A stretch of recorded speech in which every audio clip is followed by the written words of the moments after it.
Mark Twain once quoted, "A person who doesn't read has no advantage to one that can't read," which is very, very powerful.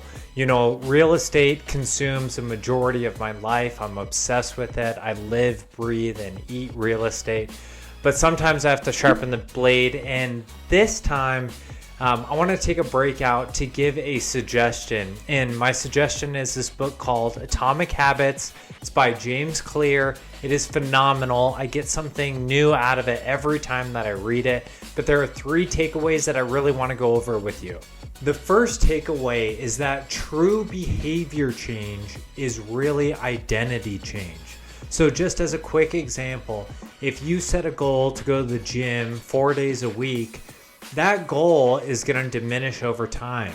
Now, contrary to that, if you believe that you are a gym goer rather than just going to the gym, if you are one who goes to the gym on a consistent basis, you are then a gym goer.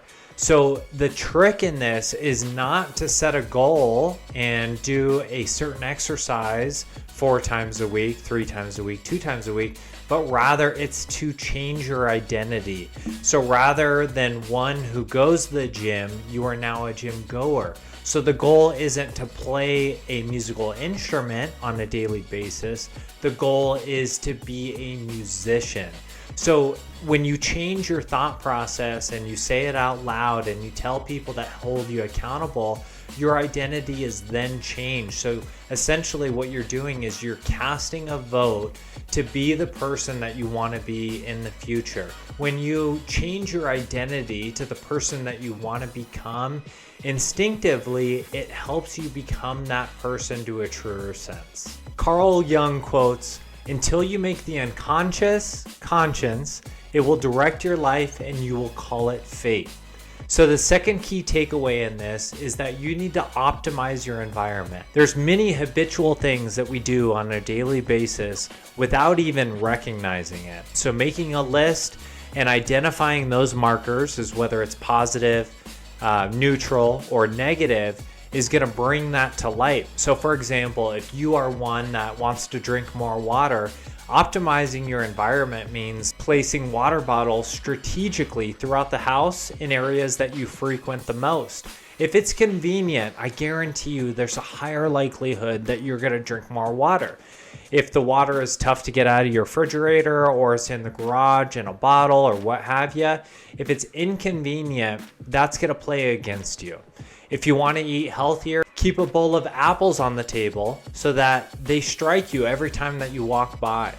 Keep all the junk food in an inconvenient place so you're not tempted to use that as a convenience factor. Optimizing your environment is incredibly important in habit making and habit breaking.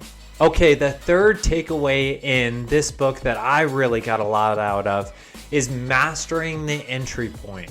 What I mean by that is, let's just say you have 2 options.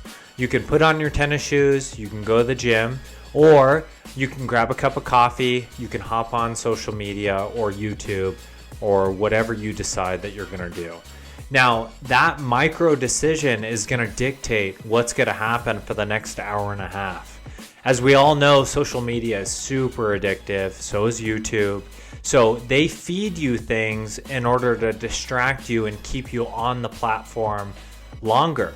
So it's not necessarily the hour and a half that you're going to spend on YouTube or the hour and a half that you're going to spend on the gym, but mastering that decision, that micro decision, in order to decide which way you're going to go is really the key in habit making and habit formation.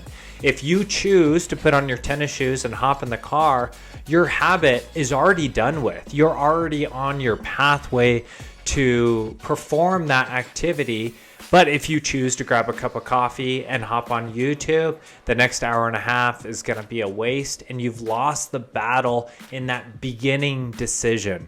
So mastering the entry point is even more important than the actual skill or the actual exercise that you're going to do. I hope that you guys pick up this book. I know it's not quite real estate related, but it's definitely helped me. I can't think of an application that this book wouldn't help in, regardless of what industry that you are in. So I hope you take this advice. I'm not endorsed by this whatsoever. I just think it's so beneficial that it's by far been one of my favorite books, and I'll probably read it another 3 times and still soak in a ton of information. So again, I hope that you find that valuable, and thanks so much for watching.